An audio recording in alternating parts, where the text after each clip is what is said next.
Hey guys, it's Majdi and welcome to this question and answer section about the eSIM technology.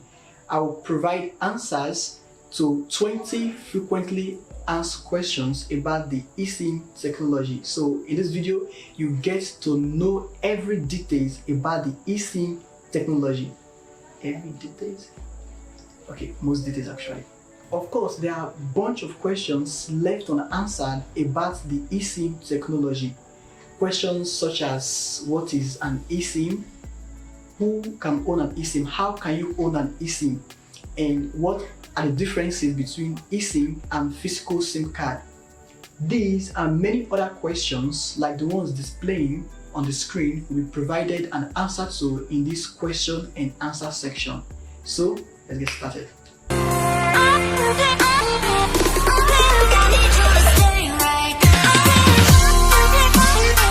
What is an eSIM?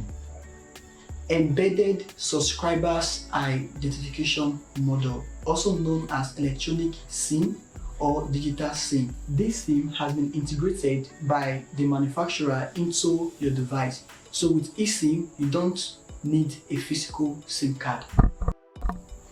So, is eSIM different from the regular SIM?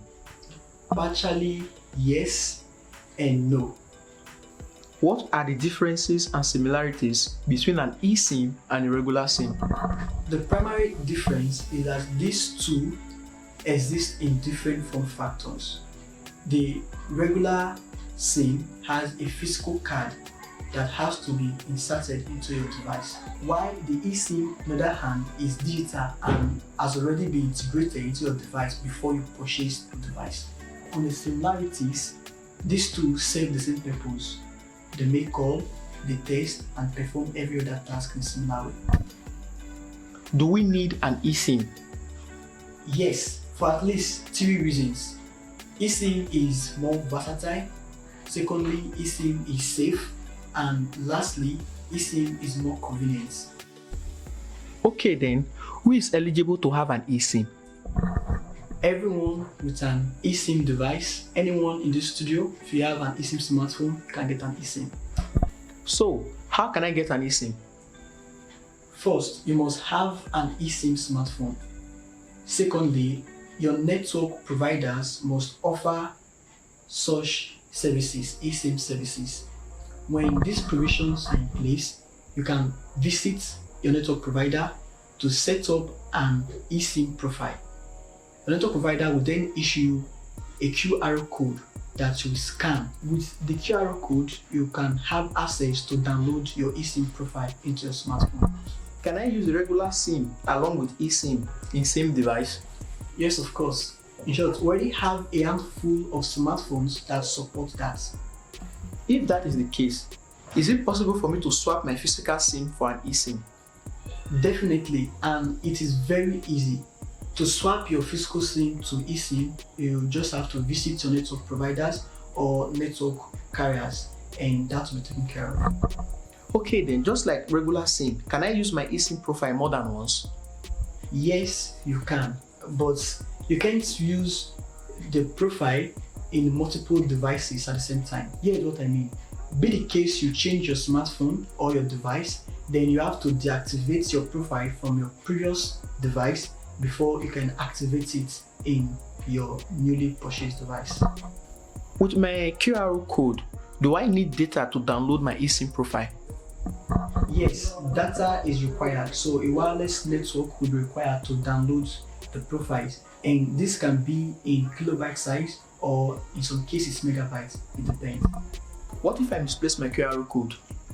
That's no problem. You can always go back to your network carriers or network providers to get your QR code. What if my eSIM device is stolen? Okay, this will require a swift action on your part. You can quickly reach your network carriers or network provider to help you deactivate your profile. However, that will require a legal means of identification to prove that you are the real owner of that profile. Given the fact that the eSIM profile will be provided by my network provider, will I have to pay to get an eSIM profile? There's really no hard and fast rule to this. It depends on your region and your network carriers or providers. In some places, once you are a customer, then swapping from physical SIM to eSIM will be free of charge. But in some other cases, when you are contracting the network provider for the very first time, then we've seen some cases where a little charge of up to $10 is required. Can I make calls with my eSIM? Of course, you can call great, you can text great, you can do everything that a physical SIM does. What is the difference between an eSIM only device and a dual SIM with an eSIM device? Currently, there are already some smartphones that are made, and those smartphones produce support SIM card slots. So, such smartphones that can only support eSIM are going to be eSIM only device. While there are other smartphones, much in the industry that supports physical SIM card slots at the same time eSIM. Such devices are known as device with dual SIM and eSIM device. Currently, is there an eSIM only device? Yes, there are. I can think of a smartphone that supports only eSIM, and that is Motorola Razr that was released last year, 2019, November period. And there are also wearables that support eSIM technology. Okay then, can you give a list of smartphones that currently support eSIM technology? Well, quite few for now. We have the Samsung Galaxy S20 series, the forthcoming Samsung Galaxy Note 20 series also support eSIM.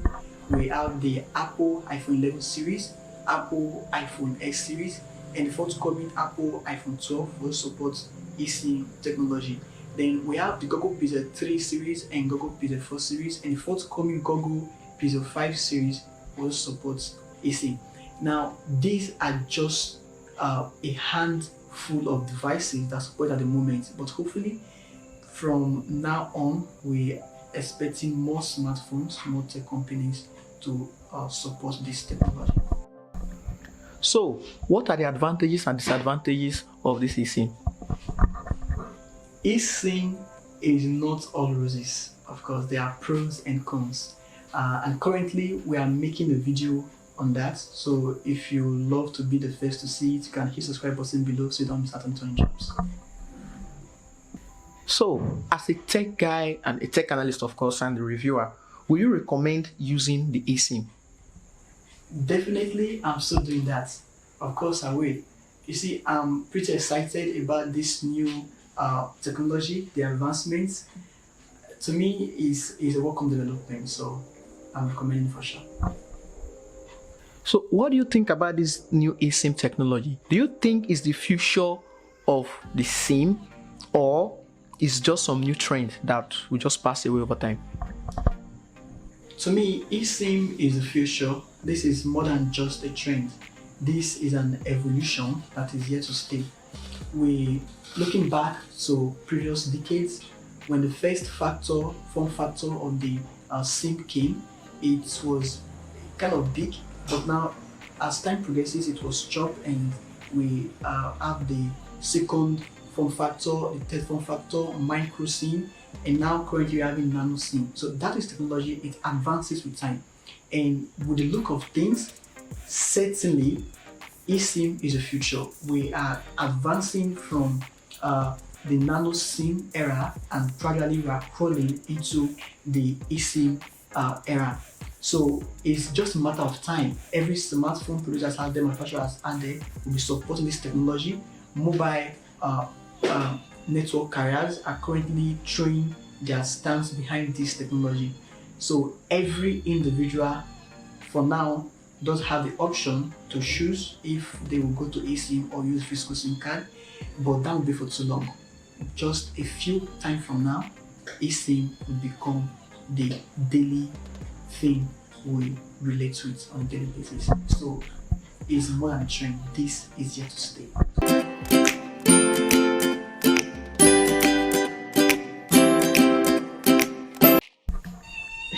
Gaffy. Okay. Certainly, if not all your questions, I do believe that most of the questions on the eSIM technology has been provided answers to. But if you still have more questions and confusion on this new evolution that's forthcoming, you can drop your questions, your confusion below in the comment section. Then we'll talk about it. You can also hit the subscribe button so you don't miss out on our forthcoming videos on this and other smartphone reviews and unboxing and tech gist.